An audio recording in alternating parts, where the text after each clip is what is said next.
Então, vamos lá. Oi? A nossa aula hoje é Aspectos Antropológicos, PET 2, semana 3, ok? Então, a gente viu a semana passada a respeito do racismo, né? E de como...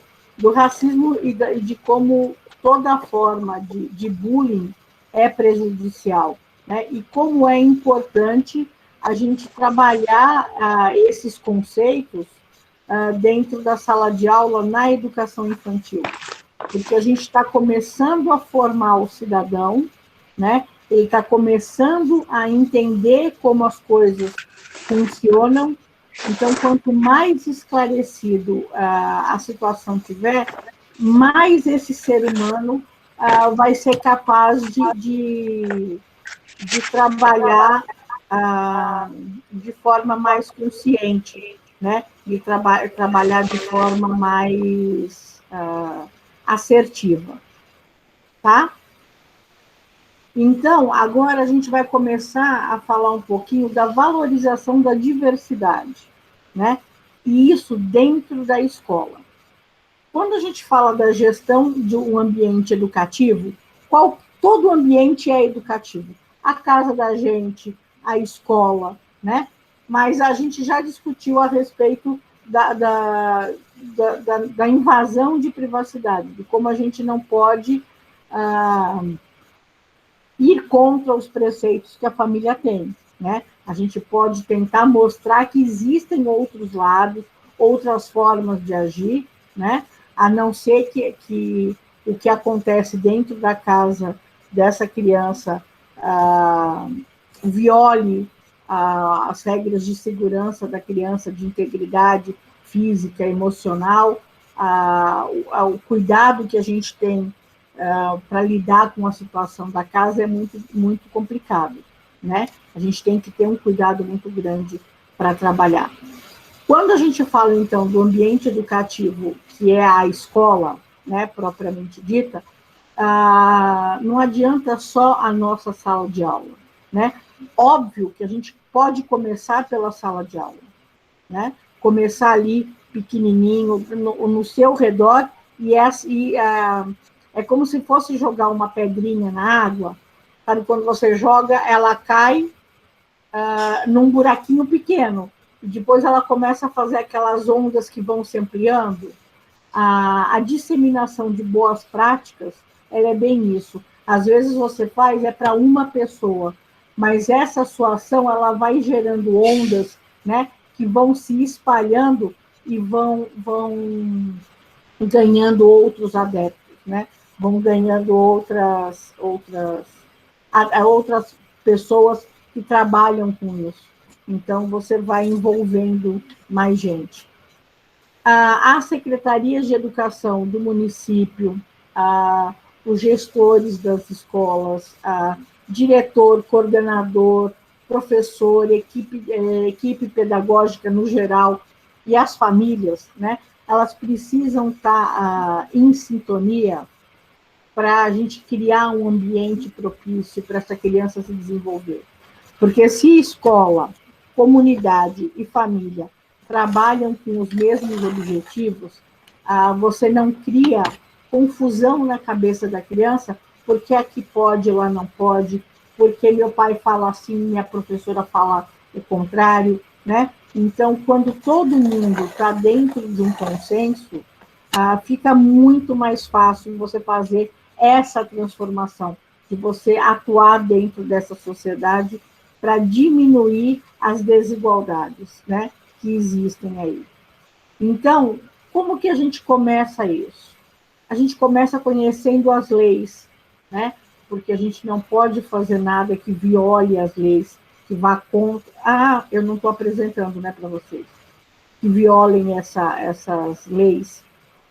A gente não pode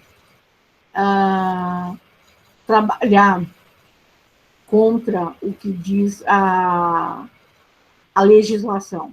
Então, a gente precisa conhecer as leis, porque às vezes não é nem que você queira fazer diferente da lei, mas você não conhece, né? Você fala assim, mas eu não sabia.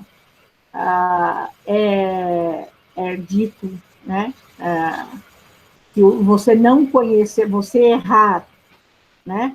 Por não conhecer a lei, não diminui o crime, digamos assim, que você está cometendo.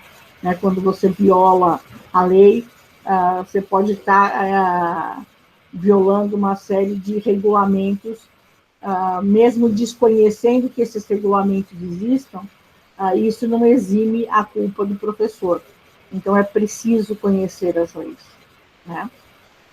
A gente precisa conhecer melhor a história da população negra, dos nossos índios, dos povos africanos que vieram para cá, né, dos italianos, dos japoneses, enfim, de toda uma comunidade que mudou de país, porque eles fazem parte da nossa cultura, eles fazem parte do nosso dia a dia. Então, a gente precisa conhecer para poder trabalhar com isso. Outra coisa que é importante, estudar os documentos oficiais, como a LDB, a Base Nacional Comum, que vocês estão vendo com a Marília, né? São documentos importantes que regem os caminhos que devem ser seguidos pela educação infantil. Então, a gente precisa conhecer para poder trabalhar com essa segmentação, né? com essa clientela que é da educação infantil. Agora, também é importante que você, como professor, tenha o compromisso de vencer os preconceitos, de quebrar barreiras. Né? Você não pode achar normal você segregar uma criança por conta da cor da pele dela. Né? Assim, é absurdo, é cruel demais você fazer isso com qualquer pessoa. Um adulto, quando você faz uma situação dessa, né, que você discrimina por conta da cor da pele, ele tem como se defender, a criança não tem. Ela nem sabe por que ela tá sendo discriminada. Né? Então, a gente precisa ter muito cuidado, ter muito tato lá, né? Até a parte emocional mesmo da criança, para que ela não se sinta invadida ou exposta, né? Que ali o ambiente da escola tem que ser seguro, tem que ser confiável, ela tem que se sentir segura para estar na escola, ela tem que sentir que a escola é um local que a acolhe, né? Que a respeita, né? Para ela poder aprender como isso funciona.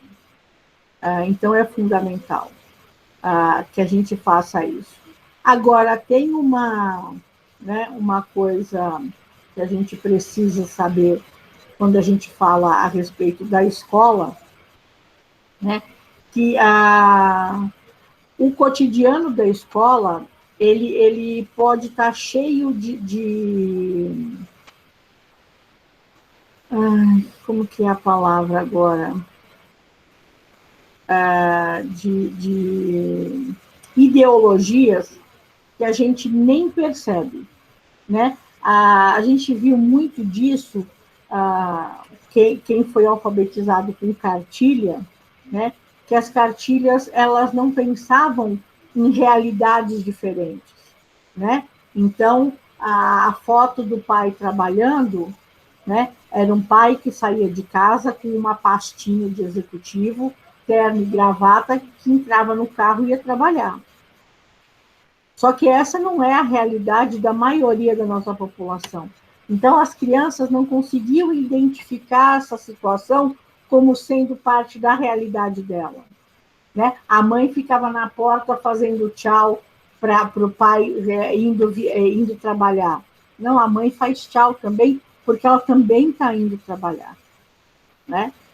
Então, a gente precisa fazer com que a criança se reconheça nessas situações. Né? E quando a gente pensa nisso, quando a gente arruma a nossa classe para receber as crianças, né? A gente pensa nessa valorização de todas as culturas. A gente põe, quando monta um mural, fotos que valorizem todos os tipos físicos, né? Todas as culturas. Quando a gente põe um mural, a gente tem lá no mural foto de uma pessoa negra, de um japonês, ou quando a gente põe crianças brincando, tem aquela criança que é baixinha, tem a criança que é mais alta, tem aquela que é bem magrinha, tem aquela que é mais gordinha. Isso tem no nosso mural. As crianças conseguem se identificar ali. A gente vai pensar nesses aspectos, porque é importante que eles se reconheçam, que eles se vejam dentro das situações. Lembra que a gente falou que a criança ela está na educação infantil, ela está se formando e ela usa tudo que acontece na educação infantil para concretizar, porque de forma lúdica ela vai conseguindo se apropriar dos conceitos, das situações, e ela vai formando a sua personalidade e o seu eu, né, como indivíduo. Se ela não se sente representada, né, se ela já se sente excluída, se o que ela vê não representa o que ela vive, né, como que ela vai conseguir construir esse eu? Né? Ela vai estar sempre percebendo que ela não faz parte daquilo. Né? Ela pode não saber expressar isso em palavras, né? Mas o sentimento que vai se desenvolvendo é esse, de que eu não pertenço a esse lugar. Então, quando a gente vai organizar o ambiente de aprendizagem, a gente tem que tomar cuidado para que a gente não crie só estereótipos, né? Daquela família tradicional, pai, mãe, filhos, e todos loirinhos, bonitinhos. Não, né? A gente tem que ter a família com dois pais ou com duas mães, a gente tem que ter a família que quem cuida é a avó, a gente tem que ter a família dos negros, dos japoneses, dos índios, tudo tem que estar representado. A gente tem que mostrar que todo mundo é aceito. Até aqui ficou claro? Alguma dúvida a esse respeito? Não? Tudo certo? Eu vou mostrar para vocês uma, uma foto que me chamou muito a atenção a respeito dessa identificação. Né? Quando a gente conta uma historinha para a criança, né? Quando a gente conta para as crianças, né? Quantos personagens negros, por exemplo, a gente tem nas escolas, nas nossas histórias, né? Muito poucos. E aí, o ano passado, eu estava trabalhando, no começo desse ano, mentira, eu estava trabalhando com as meninas do terceiro período, e foi logo no começo da pandemia, lembra que teve um negro que foi espancado por policiais e causou todo um movimento. E aí eu estava fazendo uma pesquisa para trabalhar com elas esse assunto, e eu achei uma foto que para mim foi fantástica. Onde que eu guardei ela?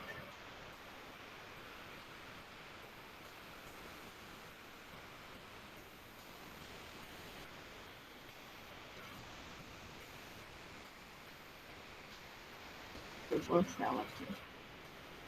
E ela para mim foi bem representativa nesse sentido, porque a expressão da menina, né, quando a gente fala de se identificar, de entender a situação, de conseguir se sentir representada,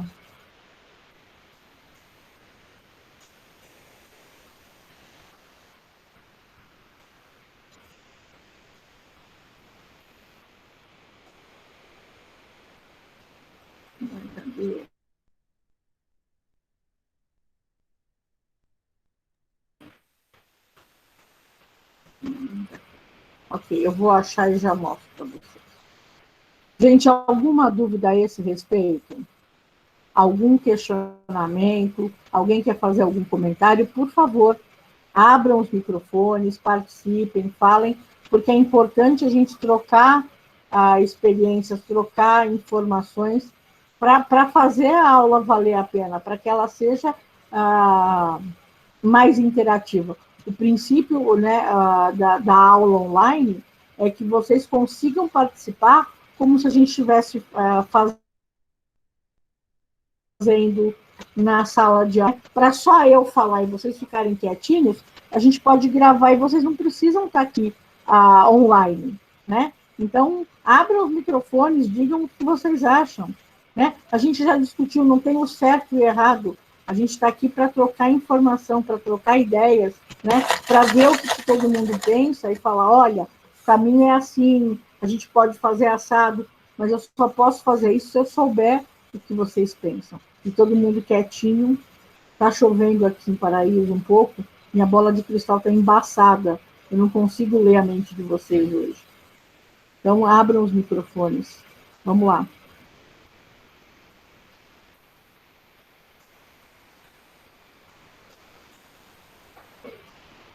Ninguém, gente? Vocês estão me ouvindo, pelo menos? Sim.